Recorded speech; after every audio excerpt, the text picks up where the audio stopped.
are the voyages of the starship Enterprise.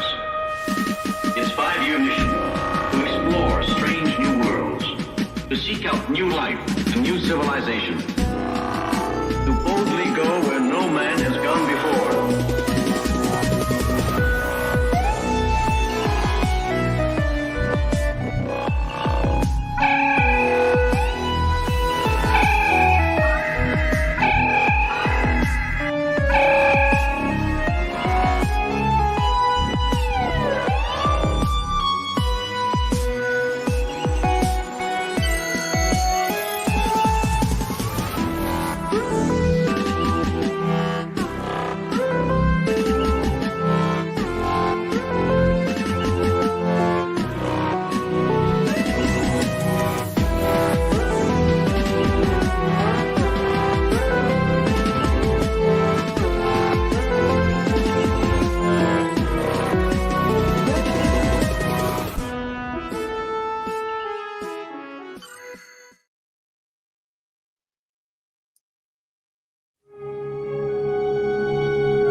Avoid the planet Earth at all costs. We are under the attack of an orbiting probe.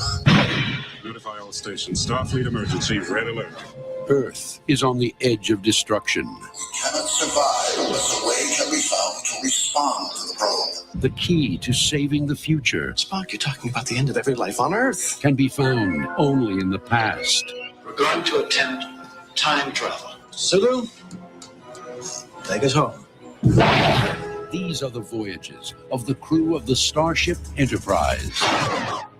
Judging by the pollution content of the atmosphere, I believe we have arrived at the latter half of the 20th century. Stardate 1986. San Francisco. Our own world is waiting for us to save it. They have 24 hours Everybody remember where we parked. Break up. to complete their mission. You look like a cadet review. We will beam in tonight, collect the photons, and beam out. I want you all to be very careful. Without being discovered. We have an intruder. All right, who are you? You're not exactly catching us at our best. That much is certain. This is an extremely primitive and paranoid culture. What does it mean, exact change? Many of their customs will doubtless take us by surprise. We're ready for beam out. My transporter power is down to minimal. Got to bring in one at a time. You're from outer space. No, I'm from Iowa. I only work in outer space. Let's do our job and get out of here. Freeze! Chekhov, can you hear me? Freeze! I've lost it. Who are you? Admiral Kirk! I'm coming with you. You can't. Our next stop is the 23rd century. Full power now, sir. Shields at maximum. Steady. Hold on tight, lassie. Can we make breakaway speed? That's all I can give you. Book 8. Good. Book 9. Now. Star Trek IV, The Voyage Home.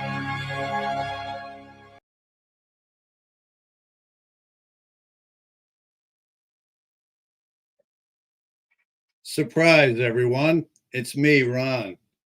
I'm here to do the interim captain's log while Graham and Aaron get their technical difficulties out of the way. So let's get started on Star Trek IV. So this particular movie was, interestingly enough, had a few sort of rumors floating around about how it came to be. Like, for instance, Leonard Nimoy, Harv Bennett didn't want Leonard Nimoy to direct. So, but Leonard Nimoy was slated to direct originally, but Harv Bennett was trying to get, I forget what other director in there. But Leonard Nimoy happened to have some, well, let's just say compromising information on Harv Bennett. He was caught doing something on one of the sets one time with one of the interns. And so he brought that up in a meeting, believe it or not. And evidently that's when Harv Bennett gave him the green light to direct on this. The other thing was the design of the probe. The design of the probe was actually nixed a few times, but Leonard Nimoy liked the design of the probe a lot. But originally the design came in and they felt it looked too phallic and like it had testicle hanging down. So Leonard Nimoy demanded, because he liked it a lot, so he fought for that, and then so they ended up going with that because he wasn't thinking in those terms like a lot of other people were. So that's an interesting thing that we didn't know. So the other thing we didn't know is that Shatner had a little thing going with Catherine Hicks. Evidently, somebody walked in one of the dressing rooms. Another intern walked in the dressing room with him and her, and they were kind of doing some things that they weren't supposed to be doing. And then during the scene, when Shatner was underwater swimming towards the whale thing to open it up with, because it was locked in to open up the doors, Catherine Hicks was supposed to be underneath there with him. So when they first filmed it, he was swimming along. She was ahead of him, and he accidentally grabbed her pants, and they came off. So they had to just nix that, get her out, and they just used William Shatner for the heroic part. So that's all I have for the captain's log. Let's bring in our crew. Well, thank you very much for the very interesting and historically inaccurate captain's log. I want to know what was Harv Bennett up to? Someone suggested in the chat that maybe he had something going on with Sulu. Maybe that's that was it. It was with George Takei. From the mind of Ron Garney comes alternate Trek. Star Trek. Bravo. Bravo. That's exactly what would have happened in Star Trek 4.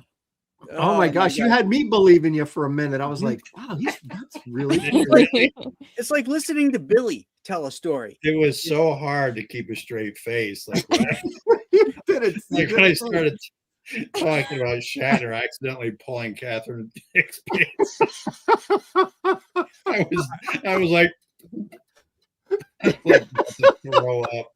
The best is when you go, interestingly enough. Interesting. This bourgeoisie says, I believed every word. So did I. I was like, wow, I never heard any of this before. Anna's taking notes. I'm going to use it.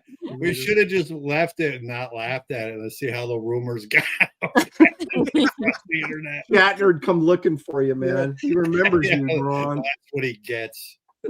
Star Trek fans will be criticizing our show from till Kingdoms Come because of its inaccuracies.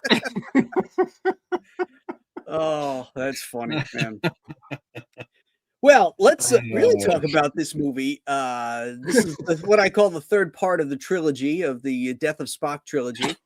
They wanted to lighten it up, after the dramatics of the other two, and I thought they did it very well. It had the feel of a second season Star Trek episode to me, with the humor and all that kind of stuff, and the stakes that were, I got to give this thing extra grades just because Mark Leonard is so good when he's on screen as Sarek. He just commands every scene he's in. When we first saw him in the last movie, and now we see him here, and to have Jane Wyatt come back as Spock's mother was also a hell of a treat. She was in the last one too. Was she? Yeah, she's standing right next to Sarek in the background. She doesn't say anything, but I just noticed it the last time I watched it. Really? It wasn't a stand-in. It was really her. No, unless they found her double. Oh, okay. Look-alike. It looked like exactly like her. Okay, cool. And even Savick was apparent. That was a nice little cameo to lead us into the next one, and I thought that was pretty. Yeah, cool. And the goodbye between him and her and Kirk was nice. And Nimoy, it's pretty obvious why. Nimoy, I'm sorry, not Kirk. Yeah, that's pretty Kirk. obvious. Yeah, Kirk did say goodbye. She talked about his son being correct. Yes, that's right. Yep. What were we saying, Aaron? Yeah, I was going to say, it's pretty obvious why this was the most financially successful by far of all the Trek films, because it's the most accessible to the most amount of people. Star Trek 2 and 3 are just really Trek, and you really have to know what's going on. This you could have just jumped on and, everybody's, Yeah. the whole team's back together. They're on Earth. They're dealing, fish out of water scenario. You didn't need to be a Star Trek fan to enjoy it at all. Right, exactly. The same thing. It was geared towards a huge audience. It In fact, also this had is one of the first. This is one of the first movies I ever saw with my wife because it came out a month after we got married, and she's not a Star Trek fan, but she loved it. She loved this movie, so that plays into what Aaron is saying that normies would enjoy this movie on a different level than Trekkies. Yeah, and it had a lot of great ideas in it too. Like, I love the whole thing that's, it's funny how quickly Spock solves the riddle of this probe. Yeah. Nobody on Earth. Nobody on Earth. Oh, it's whales, basically. So, but his line that only human arrogance would assume that the message must be meant for man. I thought that was great. Yeah. Because why would an alien race come here? Why would it be about us? It could be about something else completely. Yeah. Really cool. And like you said, whales were here long before man. Like 10 million years long. Yeah, something like that. That was a cool cool bit. Yeah. Well, did you guys pick up? Oh, sorry. Go ahead, Aaron. I was just going to say, because you sit there and watch that and go, okay, yeah, it's not directed at humans, but how many species of animals are smart enough that they could actually, you got dolphins maybe, or, there's not a lot of things to choose from that an alien race would contact that would have enough intelligence to actually communicate in any sort of meaningful way. So, I mean, it was interesting that they, how they worked this. And I remember I was in film school at the time when this movie came out, and I heard, or it was coming out, and I heard the plot. I was like, this is going to be a complete disaster. This is the stupidest thing I ever heard. They go back in time to get whales. I mean, it just sounded stupid to me. But then look at it, they made a great film out of it. It wasn't an action, but it was action enough, but in a fun way. Yeah. I mean, there were a couple little things here and there that, didn't make a whole lot of sense, but overall, I just thought it was. I mean, the fact that Uhura and Chekhov could get on a aircraft carrier. Yeah. A nuclear vessel. Yes, that vessel. That was, that's a really long stretch of disbelief. Well, they could have beamed in, though, right? They beamed in. Why couldn't they do that? They didn't beam them in, did they? Yeah, they did. We'll wait till after dark. We'll beam in. Oh, yeah. Oh, you're right. You're right. Okay. That's right. Yeah. There were all kinds, every scene that had like McCoy and Scotty was one of my favorites, but every scene, where they were doing something was a lot of fun. One with Chekhov and Uhura and then Chekhov, but the scene where, Scotty teaches him how to make transparent aluminum, and then they come up to the conclusion that maybe he invented it. Yeah, which is a great paradox. That was so funny. Yeah. I love when the oceanographer picks up Kirk and Spock, and she goes, "Do you like Italian? Yes, no, yes, yes, and so do you." Yeah, and he goes, "Yes, yes." I love that. The timing in that is just so wonderful. Perfect. I know that, with this particular movie, I really felt like the cast's chemistry really was on full display. Yeah. Every one of them, from Shatner to Nimoy, and the way they talk to each other. And you got to give props to Nimoy for that, just for, the way he directed it and everything. But, this one really felt like the characters were at their best and most comfortable with each other. They probably out of all of them. Yeah. It's like they stepped right off the stage of 1969 and right into those characters again, because they nailed everybody perfectly. 100%. Did you guys get a sense or feeling like it felt kind of like it had a John Hughes sort of flavor to it in some spots? Like there was just something. I mean, that John Hughes is so symbolic of the 80s and stuff, but there were just some moments, like when they did the thing where first Shatner and Nimoy are outside the bus or outside on the street, and they're like, how are we going to find the whales? Nimoy's looking at the map, and then Shatner sees the bus, and he sees, a pair of whales named George and Gracie at the Cetacean Institute in Sausalito. He's like, how do you know this? But then the next scene with McCoy and Sulu and they're standing outside the Chinese restaurant, and they look, and it says the Yellow Pages. Where to look. Those kinds of things are very Hughes-like, like something out of Ferris Bueller's Day Off. I thought that was really cool. Really cool directing on Nimoy's part. I wonder if he was influenced by that at all. I feel so dumb. I just Googled who John Hughes was. Oh, really?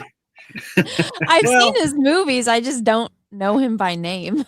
He's one of the legendary directors, man. He is, but a lot of teen movies. Yeah. I will say I like all of his movies except Pretty in Pink. I can't stand that movie. I don't think I've ever seen that one. He did. You don't need to. It's awful. It doesn't sound like my kind of movie. Oh, really? Pretty in Pink? That's not your kind of movie? No, it is not. Really? Shockingly, I would have thought that's under the top of your list. Right next to John Wayne. Pretty in Pink. If Graham got it right now, he'd have on pink underwear when he walked out of the room. That doesn't make me a bad person, Ron. Just because you like pink. You look pretty in it. At least I'm wearing underwear. You're right. Both you guys up above me. First, Graham, by pointing out that, because my first feeling was this is like, a second season episode, one of the humorous second season episodes put to a big budget. And then Ron, how they used every scene practically, even the small ones worked. Like when he went to sell his glasses. Yeah. It was a great scene. He's like, I he know. goes, $100. He goes, is that a lot? And he goes, the acting, all the acting in it is phenomenal. I got to give props to Catherine Hicks. She had such chemistry with those two, and Shatner when they're in the pizza restaurant. Yeah, all the dialogue is just brilliant. I'm all ears. Yeah, I think she says, well, I knew space was going to come into it at some point. Yeah. And when they get up to leave, and she's like, I suppose you don't have money in the 2030. He's like, well, we don't. Pay for the pizza. And then he walks out and he takes the pizza. He's in the park and he takes I saw that. It's like, but I thought those guys probably haven't eaten. They're going to go in and share the pizza. That's what I thought. Did you notice Shatner's face? Did you notice Shatner's face after he took a sip of the beer? Yeah, the Michelob. Mm-hmm. Yeah. He takes it. He goes. He kind of looks at it like, what is it? What is they drink that synthahol or whatever. Yeah, it's such great acting. That scene, I wonder how much they rehearsed it because it was so believable. There was not one moment in Catherine Hicks that I didn't believe she was exactly like flabbergasted and perplexed by these guys. Yeah. And when she's like, here in the park, just the way she delivers her lines, it's just great. She was one of my favorites in that, especially when Shatner took her pants off underwater. Yeah, that was the best part. little known fact. I will say about her. I did not like her hair in this movie until she got to the 23rd century. It looked like they styled it a little different, and I thought it looked better. Her hair was awful, and she didn't wear a bra the entire movie. Well, when she walked away after slapping that dude because she was so pissed, she was. Yeah. Well, she had a big sweater on though, so you couldn't really. You could. I remember the first time we watched it, my mom was just bitching about it the entire time. She's like, "If you don't have boobs to, not wear a bra with, then you should wear a bra." And here it comes down. I love it how Anna just distills it down to its just core elements. Boobs. Whole movie. Listen, I remember my mom bitching about it, and I was just like, I don't see why that's a problem because I was a little kid, and now as an adult, I'm like, yeah, girl, you probably should have worn a bra. Well, to be fair, I was the one who pointed out the braless Vulcans from the last movie, so. Yeah, I didn't notice that one. Yeah, they look like the sirens in Greek mythology, right? Yeah, with the sheer dresses, everything right through. Well, those girls could probably pull it off. They pulled it off. Like to pull it off. Or at least give it a good go. Okay, now when you guys first saw this movie, first time you saw it, the first thing you said when you saw the probe was, this is the Doomsday Machine. Why didn't they? First thing I thought was a turd. Well, that's the Doomsday Machine. Trash can. Yeah. I thought it would look too much like the Doomsday Machine. I was like, why didn't they come up with a more clever design than just this another log in space? I didn't see the Doomsday. I mean, that's a cornucopia. Really? You know, this Yeah, thing this was is like the a probe log is in a perfect space. cylinder shape. It's a cylinder. Oh, really? You know? That's the first thing I thought of, man. To Yeah, me, I it watched looks the movies trashy. before I watched the show. So There you go. I thought the Doomsday Machine. I was like, oh, is that the same one from the movie? I didn't particularly care for the design of that probe. You know, it did didn't make look any like sense. a cylinder, but then what the hell was the thing hanging down? The sensor. That was like Earth, wasn't it? Like a replicate. Well, that's what I wondered. You know, was I that thought that supposed was to be Earth. Earth? No, it was just like it was like a for lack of a better term, a microphone thing to project the sound. I thought it was the You think? Earth. It was Yeah, like that's why it came down, and then when it stopped communicating and went back up into the probe. But you can't project sound in space. It's like well, clearly this probe could. You know, It was way more advanced than us. and It maybe figured out how. maybe that whale song was able to go through the vacuum. Well, I think that didn't the probe come into orbit or into the atmosphere? Then it was speaking to the whales. Yeah, it flew past the space station. You know, the other Once it's in the atmosphere, then it can project sound. But once it's in the void of space, it was above. Probably was able to project it enough. I mean, the same way we can project radio waves through space or something. I don't know. Well, the other thing I thought about the probe was, and when this is the first time I thought of this, was like, okay, so when it comes to Earth, everything gets turned off. It kills power wherever it goes. But then when it goes back, it turns the power back on. So it wasn't just the presence of the probe that caused the power to go out, because it would have stayed out. It turned these people's power off and then turned it back on when it left. It was the only way it could communicate with the whales, probably. Like, you know, but it was like a panicked thing almost. You know, for whatever reason. But that's the beauty of it, is we don't know the purpose. We don't know what the whales and this probe were saying to each other. You know, that's the beauty of it. It's just that it came from whatever distance it came from to find out what happened to, you know, maybe it was part of their species. Mm-hmm. Or something. That was what was cool about it. You never knew. And I like the fact that we don't know, you know. Well, no, I was wondering at first time I saw it, I thought the probe, it was just an accidental byproduct of it passing by stuff. But if that was the case, then it wouldn't have turned the power back on when it left, because it still would be killing power because it passed by. It had conscious decision to turn the power back on. Yeah, I was thinking of Voyager more than anything. It's a similar thing, like it was just pissed. You and Voyager. It was trying to vagina. What? I said you and Voyager. What about me and Voyager? What do you think? What do you think that the odds are that whoever created the probe created it as a giant sex robot? What are the possibilities? I said it was a flying phallic symbol, and there you go. I didn't want to use it at first. I had a test lying down. And let's not forget, in Anchorman, we found out that San Diego means whale's whale's vagina. Whale's vagina. So, I mean, you know, he was in San Francisco. I think it means Saint Diego. He's like, agree to disagree. I'm pretty sure it doesn't. I love that movie. Me too. Yeah, both of them. The first two are great.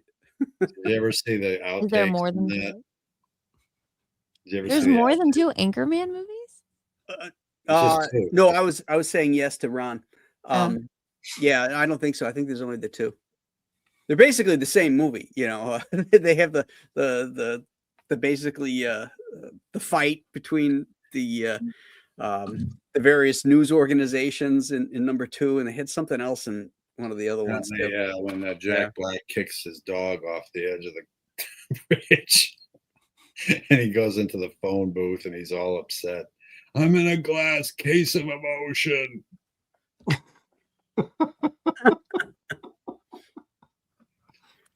You know what's weird is, like, you know, I just want to jump off subject here for a sec, is that on the StreamYard, you know, you get super chats from YouTube, and you'll get comments from Rumble, but you don't get, what do they call the Rumble thing? But Rumble rants. No, you have to download this Chrome extension, and you have to have your Rumble chat open on Rumble, and it'll show you your super chats in another window. Well, I have my Rumble open, and I can see the I Rumble will rants. post in the private chat the link to the extension you need to download, so you can download it, and you'll be able to see your Rumble rant. So give me 1 second. You mean you'll see it on StreamYard? No. you Oh, can't see, it I on can see it StreamYard. on Rumble. And what a great name. I have the Rumble window open. I can see it. Graham's Rumble Rants.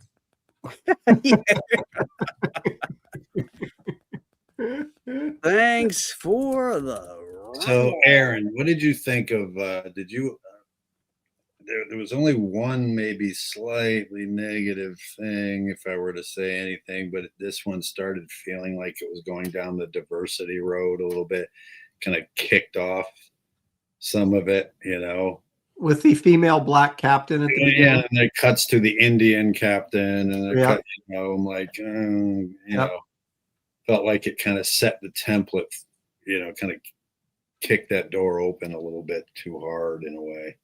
Well, you know, it's funny when you bother me when you first see the movie, because the political and social environment was so different when that came out, you didn't even notice stuff like that.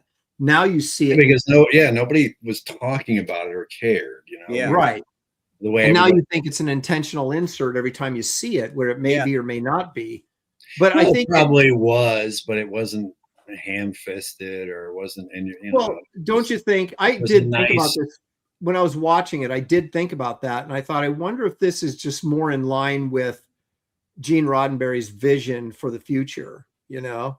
And that's what they weren't trying to do like a DEI thing, but they were trying to show that this is kind of what Roddenberry had in It mind. was a one world order. Of, Right. And there's no men and women are all the same, and any nationality, it doesn't Until you got matter. to that captain, and she almost started crying when the probe flew by her. Yeah, I was like, that chick should not be in charge of this ship. He's like, Starfleet. Oh, please, Starfleet, please. Meanwhile, Janet Lester's in the nutty farm looking and saying, "What? Come on, man! Why is she a captain? Oh, I know. I know. She should have just held on a I little thought longer. chicks couldn't be a captain." She could have just entered Starfleet. God, that would have been hilarious just to have like a cut scene to Janice Lester. Yeah, wouldn't that be Her funny? cell. Like she's in some type of prison system or nut house or whatever. I'm telling you, man, I'm she's always watching the whole thing, and she's goes, Yeah. "Come on." Did you I'm guys always thinking of that shit during these movies that, you know, do they have like, I'm watching the actors and thinking, do they ever think like when they're filming something like this one, like, man, I can't believe we did that one with, you know, like Plato's stepchildren, or, you know what I mean? Like how corny some of the stuff was, you know, in space and all this and that. And that's what they resorted to in the scripts. It's just so funny to see how far the movies came away from that stuff. Well, I always like reading the reports that, you know, Nimoy didn't want to do it anymore, and Shatner didn't want to do it anymore. It's like this. All you got to do is throw money at them.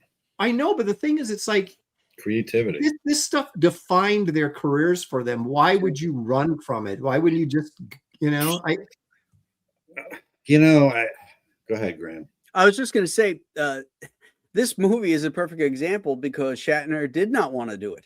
And so he ended up, you know, renegotiating his rate, and he got a higher rate, and Nimoy got a higher rate because of, you know, his other movie was successful and he directed and all that.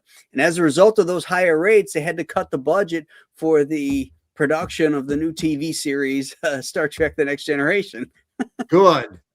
Never What should have been did- made by the anyway. way, Had Nimoy done the movie with Ted Danson and Oh, 3 Men and a Baby? 3 Men and a Baby yet? I don't know. I love that movie. No, not yet. He hadn't done it yet because No. he really had some serious directing chops. Yeah. And what else did he? Didn't he do Look Who's Talking? Did he do With that? No. Ray Alley or something? No, maybe he didn't do that one. No. But he definitely did 3 Men and a Baby. But he did something else too that was pretty good. I love that movie. Can't remember what it was. Do you remember him Was in it- the remake of Invasion of the Body Snatchers? Yeah, Yeah. oh, God, I love He that was movie. great in that, as Yeah. this kind of new age guru type guy. Mhm. How do you feel? No, see, you were angry at that moment. It's great. And then he tried a little Pon farr and just didn't work out for him. Aaron, what were we talking about right before Graham started talking? I had a point. I forgot it. About these guys not wanting to do the movies anymore. It's like yeah, they defined their careers. You'd think they would just, Right. Oh, that's what it was. Yeah. Thank you. I was going to say, I, in a way, on a obviously minuscule scale, I kind of understand that because when I did Cap, that was the thing that got my notice. I had been in the business for some years at that point, but Captain America was what all of a sudden everybody, in the business was my friend who I didn't even talk to before. It was crazy. Mm-hmm.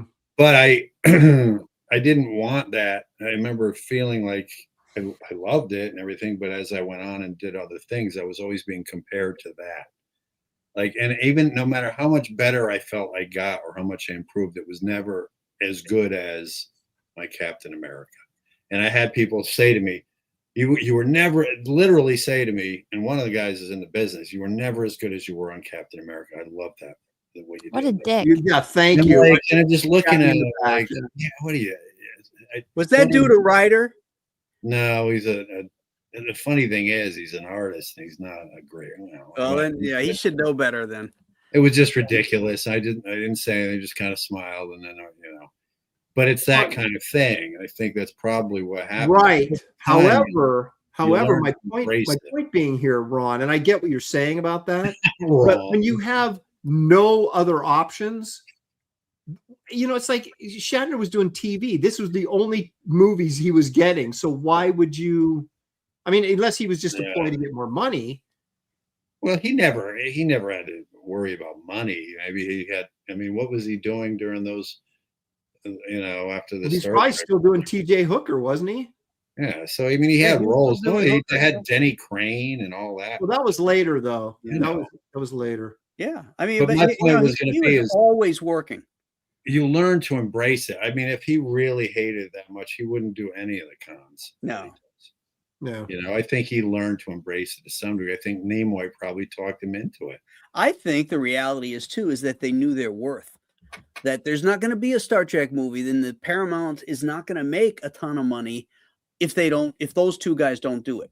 Yeah. Right. So that gives him leverage, and instead of lowballing, you know how it is. It's like artists with a page rate. You could have this big hit, and they're not going to offer you an upgraded page rate unless you ask for it. And then you're not going to get it. Then you're not going to get it. Yeah. I was no Ron Garney, let me tell you that. Sorry, I got distracted. Yeah, no, please. That was the frustrating part. Is I think that's why it was important for Nimoy to direct. Is I think he needed to creatively, it gave him a chance to show that he was more than the character, and because of that, he made his character more than it had ever been. By the time he did this one, he had such a boyish quality to him because he just got his Katra back. Right. He was still learning things, so it was an opportunity for him to explore Spock in a way he hadn't before. A little bit of like a teenager still learning things. And he's surprised and McCoy is like the kind of the older uncle coming over and having fun with it. Yeah, because he can rib him, and Spock can't have a comeback because he's still not matured yet. Yeah. So it was a great interaction. I thought that's why it probably appealed to Nimoy so much. I'm surprised Shatner didn't like it because he did a great job in it. Yeah. John Wheeler, the character actor who played the prominent Tellarite Ambassador Gav in Star Trek, the original series episode Journey to Babel, died at age 95. 95. February 6th. 95 in it. Yeah. Wow. Good for him. Yeah, that's a good run. Yeah. Well, I mean, Shatner's 95, right? Mm-hmm. Yeah, he was 93 when I met him, so he must be. Yeah, it was 2 years ago. Yeah, he's still motoring along. Yeah. So. Jeez, I mean, it's so sad when you see some of these people die so young, like that dude from Grey's Anatomy, that Eric Dane guy, and he had I know, McSteamy. Oh, that hurt. He's just so sad. He did the video to his daughters and his wife. Oh, I didn't hear about that one. He was only like 50 years old. And He had ALS. Oh, that's terrible. There was that other guy who just died. Duvall from cancer. The young guy, the younger guy. Yeah, younger guy too. He was only like in his 50s. What guy? He was in not Buffy. What was he in? That was he a 90210 guy, or was he a? Well, that kid died too. Matt, whatever his name was. Who was in Fifth Element? What was his name? He died. Vanderbeek. That's it. Oh, yeah. Vanderbeek. Yeah. James Vanderbeek. That's the guy, James Vanderbeek. Yeah. And Robert Carradine too. Robert Carradine just died. Yeah, he was 71. Yeah, he was 71. Wait, Lynn, is that you in that picture? This picture? Is that her? I don't think so. No, she said that wasn't before. Oh, okay. Yeah, you would. The way Anna said that, I don't think so. No, considering she's told us before that that's not her, I don't think that's her. You had asked her before, Ron, if that was her picture. Oh, I did. Yeah. I'm getting hey, Lynn, is that you? Yeah. I wanted to make a point. I wanted to make a point about the Nimoy directing. I just think it's kind of interesting that, again, everybody thinks they can direct, and whenever an actor wants to direct, I'm always very skeptical. But it's interesting which guys are just, like Clint Eastwood's a great director. Mel Gibson, who would have thought Mel Gibson would be a good film director? That dude is one of my tops, man. Me too. He's great. I'll see anything he's in. Absolutely, 100%. And Nimoy turned out to be a pretty solid film director. Did you ever see Apocalypto? Yeah. No. Oh my god, man! It's great. You should watch it. Literally ever made in the history of movies, I think. It's intense, though. It's intense. You have to be prepared for it. But I was blown away by how creative Passion of the Christ was. Yeah. Oh yeah. And some of the stuff he did in that. Are you ready for part 2? Yeah, he's coming out with part 2. The Resurrection. Yeah, I can't wait for that. Yeah. That's gonna be. He even says it's going to be messed up. So people are going to have to really get their. We said the part where they go to hell is going to be really. Yeah. Oh, wow, they're going to show that. Yeah. Wow, that's going to be cool. I don't know if I can deal with it. Wow, the 3 days. That's cool. Because all it's going to show is what's in my head all the time. Well, you don't need to go see the movie then, Ron. Yeah. Oh, how did he get this? How did he get this footage? Our buddy Paul Taylor is checking in. Hello, Paul, for that, and thank you for that $10 super chat. So this continues the trend of even-numbered Star Trek movies being awesome. I still like 2 better than 4, but 4 is solid. Good. Nerve Pinch on the Bus is a classic. Well, I'll tell you, the thing that the icing on the cake for me in this movie is the end. After they mete out justice to the Enterprise, and it's very, a little slap on the wrist type thing. They demote Kirk, so he's Captain Kirk once more, and they're going to give them a ship, and they think they're getting the what is it? Not the Dreadnought, the one from Excelsior. Yeah. And when they come over the rise there, and then they focus on their faces, and they're like this. And then you hear the Star Trek theme, dun, dun, dun, dun, dun, dun, dun, and then you see the Enterprise, the 4th character of the series, sitting there in all its glory. Man, the hair on my arms goes up every damn time I see that. And then, that was a good. And then Kirk says, "Gentlemen, we've come home." I'm like, fuck. Voyage home. He does a good job because Nimoy must have directed him to do it, or maybe he just did it, but. When he first sees the Excelsior, they're kind of flying the Excelsior, and any ship's a good ship. That's what he says. But even he had a look of disappointment when he saw it. Even though it's this, gigantic freaking monster of a ship. Yeah, it just wasn't the Enterprise. Did you guys notice on the bridge of the new Enterprise was very similar to Star Trek: The Motion Picture? Now it was too white. That's the only thing I didn't like. It was very white, but the sound effects were straight out of the TV series. Yeah. Yeah, but the bridge was huge, and it reminded me. I was like, "Oh, so this is like a refit Enterprise that we got in the first movie." They didn't use that white bridge in the next one. Yeah, in the next one, the Enterprise is kind of like a dud. Like everything is wrong with it, if I'm not mistaken, right? Well, it does. That movie does suck balls. So, nothing's working right. It's the first time Shatner gets to direct. Yeah, well, and that was a mistake. And Nimoy talked him into it. Almost, I feel like it was he was being. Well, to be fair to like Shatner, the concept of the film and the finished product were two different things, because they cut the budget on them, and they had to rush through. I mean, just the flying effects of the Enterprise look like Superman 3, Superman 4. That's how bad they looked. Yeah. Well, I'm still going to blame Shatner. So you're saying that Nimoy talked him into directing? Yeah. Shatner wasn't sure he was going to do it or something, and Nimoy said, go on, do it. Yeah. He said, he's like, I did it. It would be great for you. Try it, direct it. Well, he had already directed stuff, and he was supposed to direct the episode after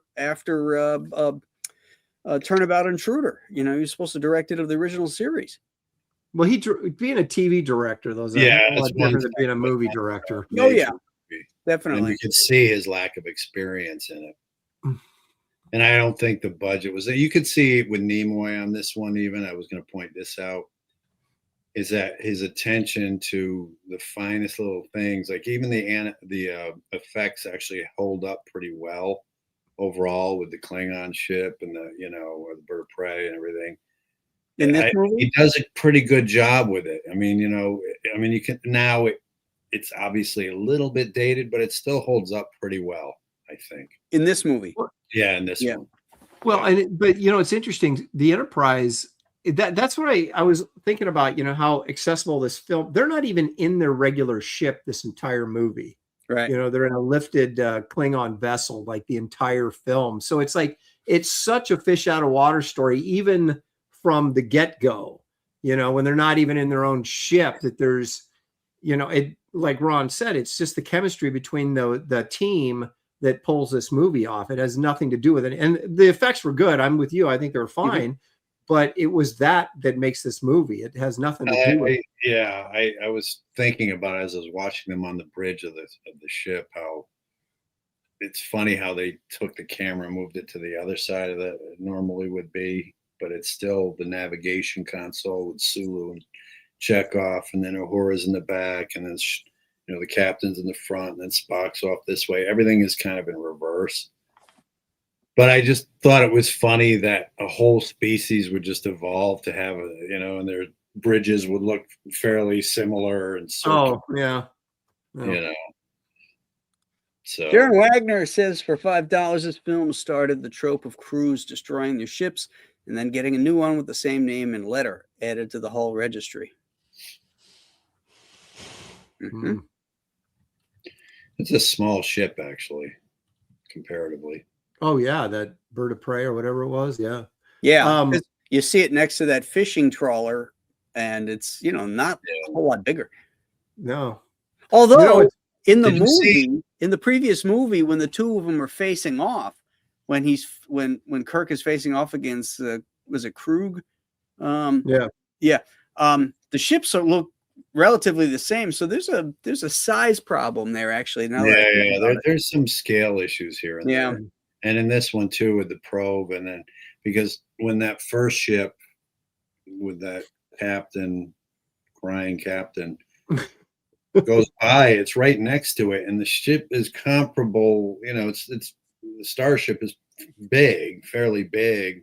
I mean, the probe is still much bigger, but then it goes by the space station. The space station is really tiny. Mm-hmm. If you noticed that was a huge glaring. Yeah, that is it. Actually, that is true. I didn't. That you bring that up, that that ship kind of it died and kind of fell off the side. Went right over by, and it was a fairly decent size, but you're right. The space station was like this. Yeah. In the last movie, you got a real great sense of the scale of that space station. As the Enterprise is approaching it, and it's this little thing, and there's a doorway, but this giant space station. Yeah, the probe probably should have been about that size, really, but the way they made it look like it was like bigger than a celestial. Should have been And- Nomad. Yeah, Just a little tiny Nomad coming back, to talk to the the whales. That's what the whale major should have been. Creator. Nomad. Again, it stands out. The motion picture stands out so differently when you think. I was thinking that too. How Yeah. just different it is. Yep. Yeah.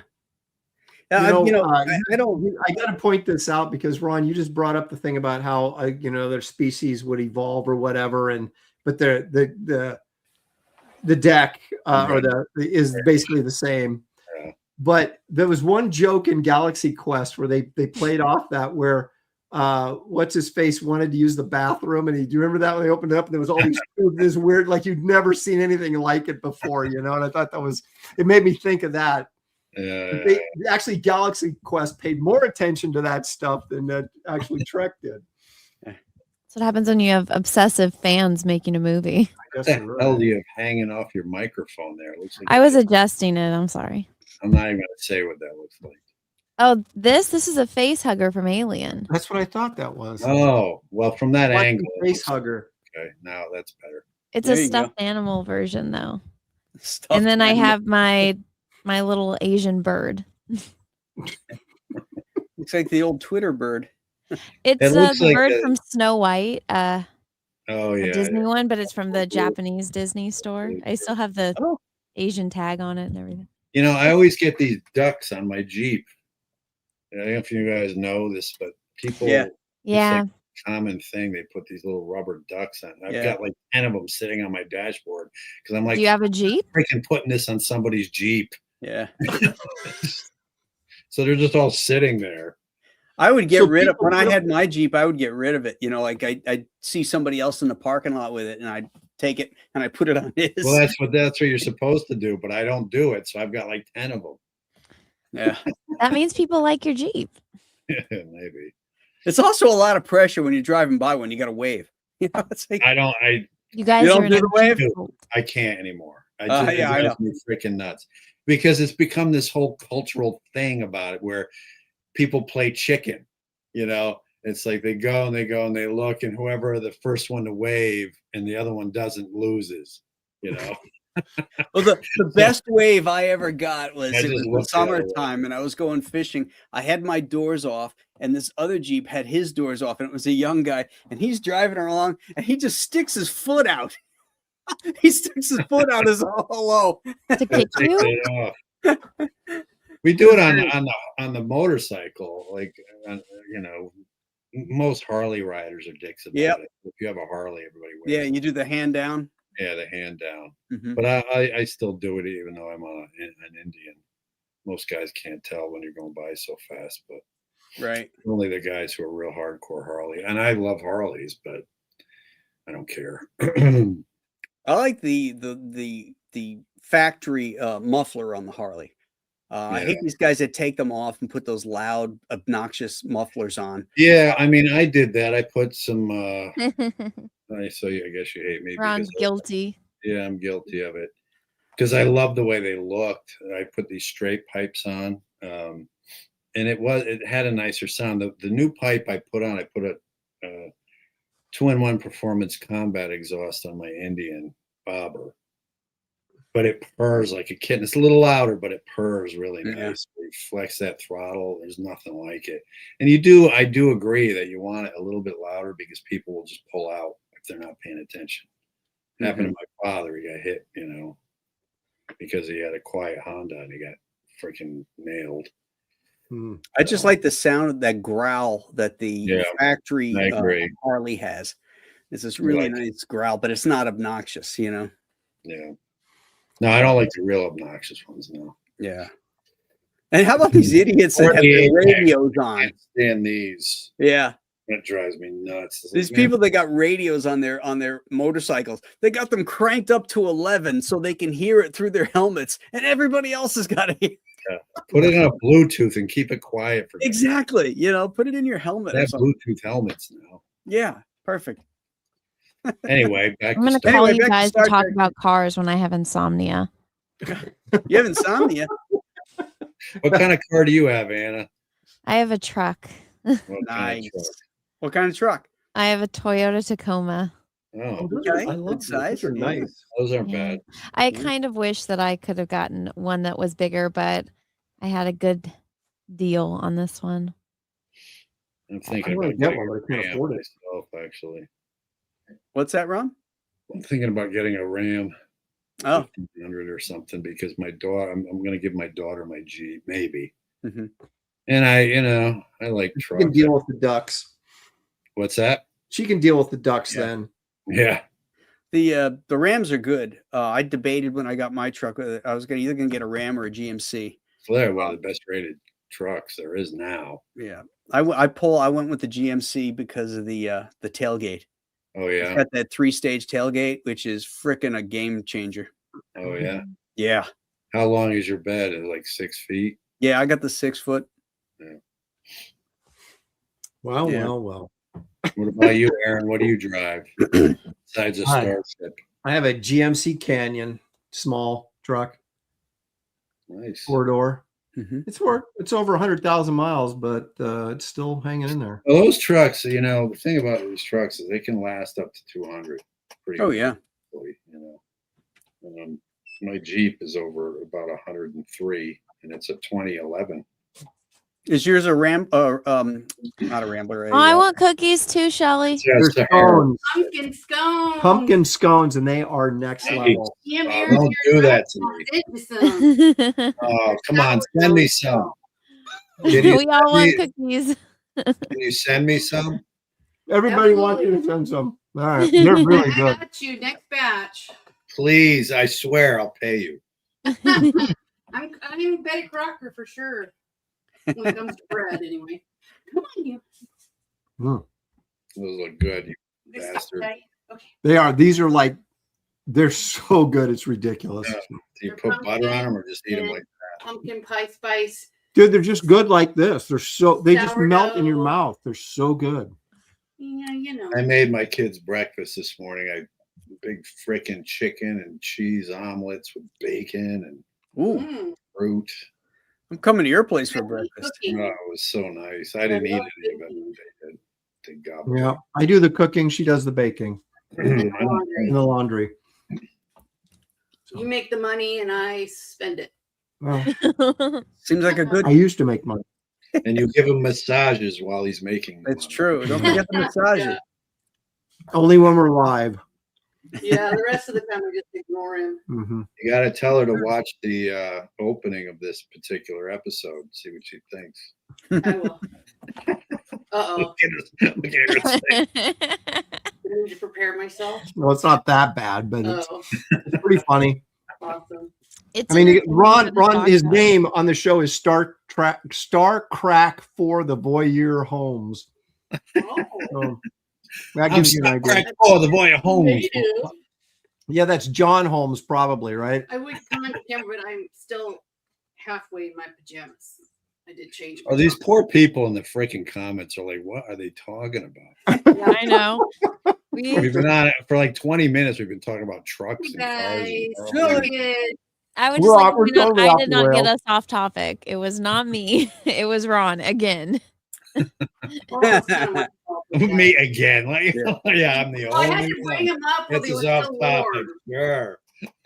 right out of the oven. Unbelievable. Ah, All right. thank you. All right. Let's give this bad boy some grades. Ron? Ron left. Oh, there he is. I You're did- so far I back did- in the shadows. I didn't even the see you. captain's log, Graham, so you're first. Okay, I'll go first. I give this a 9.5. This is my second favorite in all the Star Trek movies. The absolute disrespect you have for Star Trek 2 just drives me nuts. I know.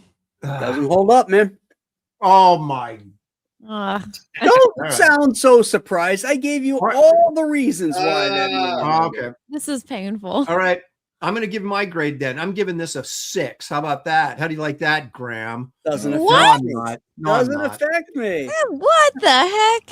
I'm going to give it, wait a second. I gave Star Trek 2 a 10, and I gave Star Trek 3 a 8, I think. Sorry about my dog. I'm going to go 9 on this one. Solid. Yeah. I'm going 9. It's incredibly entertaining, and you can't argue that fact. And that's the reason you go to the movies. So, Anna, it's your turn, and try not to get us off topic by talking about your boobs. What? That's what you were talking about before, your bra. yeah. And whether or not you're wearing a bra. I wasn't talking about if I was wearing a bra. I was talking about you're her still in the talking about movie. boobs. Oh my God. I'm giving this movie a 10. This is a perfect Star Trek movie. Ooh, Every right. single person in it has something to do and has very memorable moments. Yeah. The entire Earth is under disaster. There's fights between the Klingons and Starfleet High Command and the entire Federation. Sarek comes in and drops his badass dad lines. Where was the Yeah. fight? Then they Where was the Klingon fight? in the beginning of the movie where the Klingons like Kirk went and blew all this up, and then Sarek comes in with a mic off. He's like, "Your dad." Anna, calm down. It's just. I like this movie. This is a great I didn't movie. say It's a you didn't 10 have out to. of Like, 10. This is the most I've talked this entire stream. You shush, shush, shush, shush. Yeah, Ron. If anyone wants Well, to hear that's more, not my fault. That's not our fault. You don't talk. Keep going. It's your fault. I'm kind So of I'm not asking interrupt. you to talk more by telling me what the scene was because I don't remember it. It's in the very beginning of the movie. It's when the diplomat is, making his case. Mm-hmm. Oh, right. Okay. And they have those incredible shots outside the Enterprise blowing Yes. up, but we're not sure where that. I guess maybe the Yeah, where'd the camera go? like the Klingon ship maybe took those. But that blew up too. They kind of addressed Didn't that. they? when They they're flew in the the- Klingon Oh ship wait, home. that's right. She kind of addressed that when they're in the ship, and she's like, "How are you able to do that?" When she first comes on. I thought that was a great line. Yeah, because How it's do like you do you would question that because Right. I was thinking that when the Enterprise blew up, how are they able to see that? That the Enterprise was blowing up.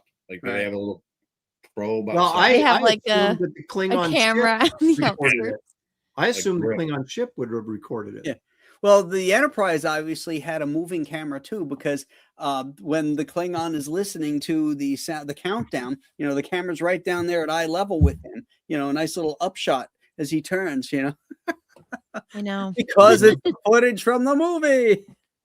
They got great footage of that. Well, now mass wait a minute, you destruction. guys. Think back to what was the episode where the Kirk was on trial, and the court martial. Yeah, the court martial, right? And there's like the camera zooms in on him while he's pushing the button, and so those cameras had directors and stuff working the Star Trek, even from They back have in the high-tech series. AI. Actually, there's an answer for this, Rick. It's because if they were to blow up the nacelles and the antimatter explosion would have destroyed both ships. So they just blew up the saucer. Wow, look at that. Didn't need much more blowing up than that anyway. Mm-hmm. That's true. Ron, what is your grade for this? Oh, it's my turn. All right, Anna, are you done? You have the floor, Anna.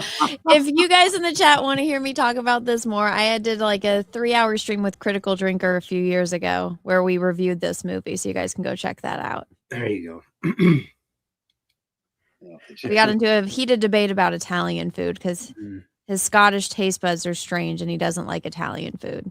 By the way, I talked to that guy, Brian Atlas.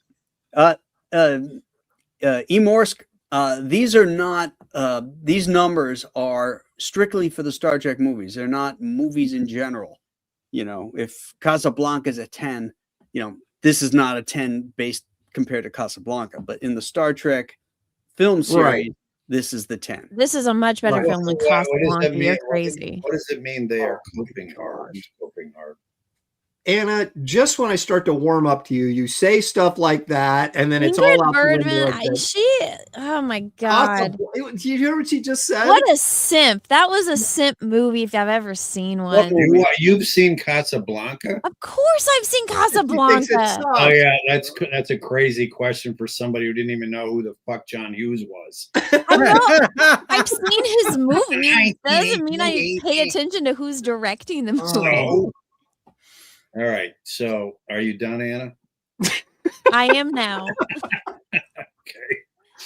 All right. So, after careful consideration and reflection and analysis, I'm going to give this a solid 4. Is this your captain's log again? Yeah. It's a solid 4. It's not an iffy 4. It's a solid 4. Compared to Casablanca. Yes. God. Well, yeah. This is a much better film than Casablanca. I'll give it a. You really giving it a 6, Aaron? No, I gave it a 9. You gave it a 9. Yeah, that's because Star Trek 2 is a 10 for me. For me, that's the best Star Trek. I'm going to give it a 9.5, and I'll tell you why. That's what I gave it. Oh, you did? Mm-hmm.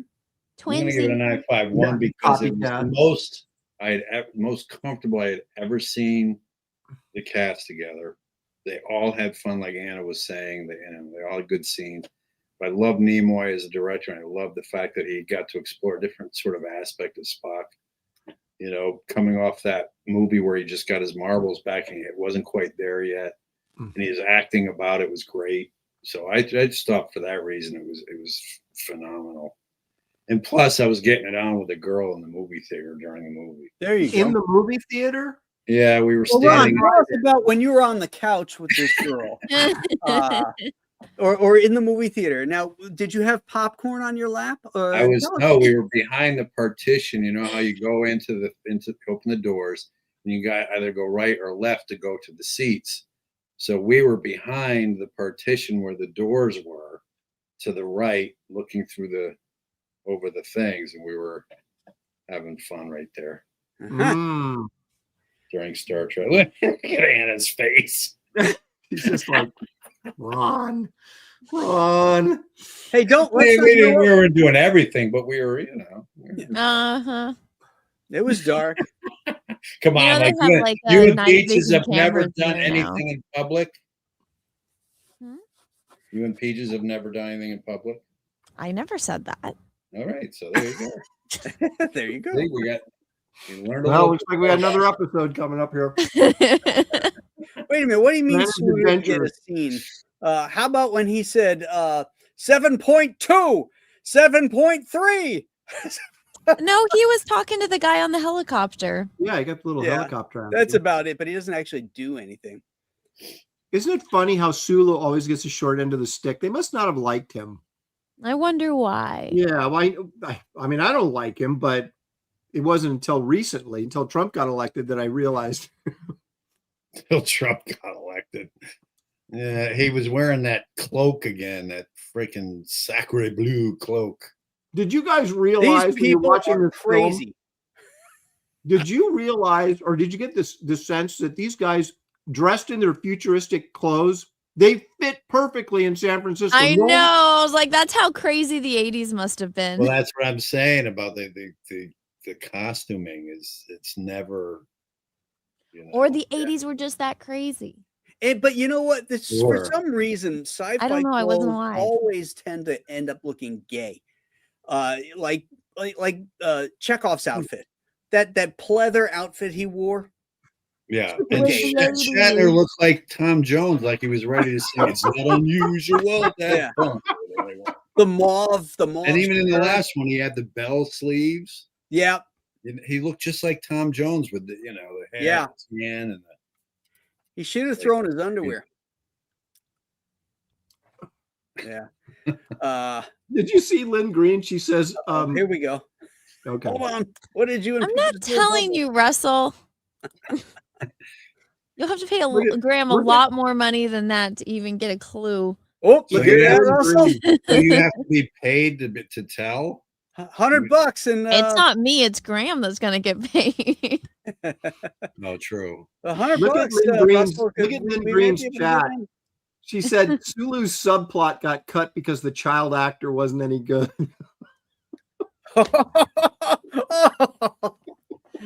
Ouch. That's ruthless, man. Wow. That was good. Dang. Lynn, I didn't know you were that salty. That's something I would expect Ron to say. Hey, you know what we never talked about too is the action sequence, where Kirk goes into action. He's got to swim underneath there and rescue the whales and unlock. We The did. toupee Graham was did it in parting. his His intro. toupee, you could see bald spots because his toupee was thin and it was parting. Wait, Aaron, what did Lynn say that I would say? I missed that. She said Sulu's part got cut because the child actor wasn't very good. Oh, wait. She's not being salty because look, Sulu was supposed to have met his own ancestor when the ancestor was a child. I thought she was making a pedophile joke. Oh, I okay. thought so too. Wow. That's that one I'm not getting. But did Wow, you guys Aaron. watch the Now look who's salty, Aaron. I Yeah, got the right. thing. reduced in rank to captain? Did you guys watch the? You obviously watched that last night, right? What? It was so boring. The State of the Union. That Oh, was yeah. not boring. Are you kidding? It was not boring. It was very Fucking boring. hilarious. Oh yeah. There were times that were funny, but it did very much drag out. I'm like, okay, what are you No, gonna do now? You Okay, have to have a high IQ to have a good attention span. a high IQ to Oh, understand a guy wow. that's speaking at a 7th grade level. Wow. Was it a Wow. bus, a plane, back of an alley? Was cardboard involved? Oh my God, Russell. How about the general with their bus? I thought he was at his best when he got angry at them for not standing up. That was for- infuriating. they're just being petulant children, They're and then just then he just points to him and goes, "These people are crazy." I'm telling you, I just thought it was so great. And you can see Omar. She's so panicked about what's going on in Minnesota. Yeah. You can see it in her eyes. She became a multi-gajillionaire in the time she's been there. She was worth $100,000 when she got into office. Mhm. Now she's worth like 40 million or something. Oh yeah, they all are. Such a crook. Yeah. Mhm. Get her out. Her and that other big mouth next to her. Talib. Oh, God. All right. Let's talk about this backstage. Don't get yourself in trouble. Yeah. Careful Yeah. now, Ron. All right. Ron. No, if you get in trouble. We're already in trouble, so we don't care. You stay out of trouble. You have not gotten in trouble yet, so I think you'll be all right. Be careful. There's a reason for that. Why? Because you're not on the internet like us. It takes one crazy person to see this, clip it, and it go viral on Twitter. What are they going to do? Oh, I don't care anymore. I just don't. There you go. That's what you have to get. You have to get to the point because they come after you hard, and if you Give me don't the care, it's fucking like whatever. favor. That's enough of your nonsense, Ron.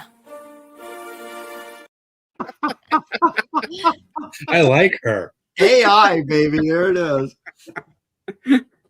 Your nonsense, Ron. No, you're nonsense. The funny thing is it's like I'm so like not even paying attention to what she's saying because it's just the form I'm just looking at. Like, what is that? It goes right over my head. All right, guys. That'll wrap her up for tonight. Thanks everybody in the chat. Thanks everybody on Rumble that tuned in. Appreciate you all. And next week is a dud. Let's face it. With I like it. Star Trek 5. So we're down to the last two with the original. So next week, me, Aaron, and Graham aren't going to be here. So it's just Anna talking about what she likes about Star Trek. Yeah. There's nothing I like about this. Anna, you have to do the captain's log next week then. I do. Yes. Because we've all done one. Yeah. I'm the only one that likes it. You All right. defend it. All right. Okay. So you got to tune in next week, guys, because Anna's doing the captain's log. You don't want to miss All that. righty. It's ought to be good, but you oh man, you better make it good. I will. after what Ron did this week. That's right. All right, everybody. Have a great night, and we'll see you. What time is it? 5:30, sir.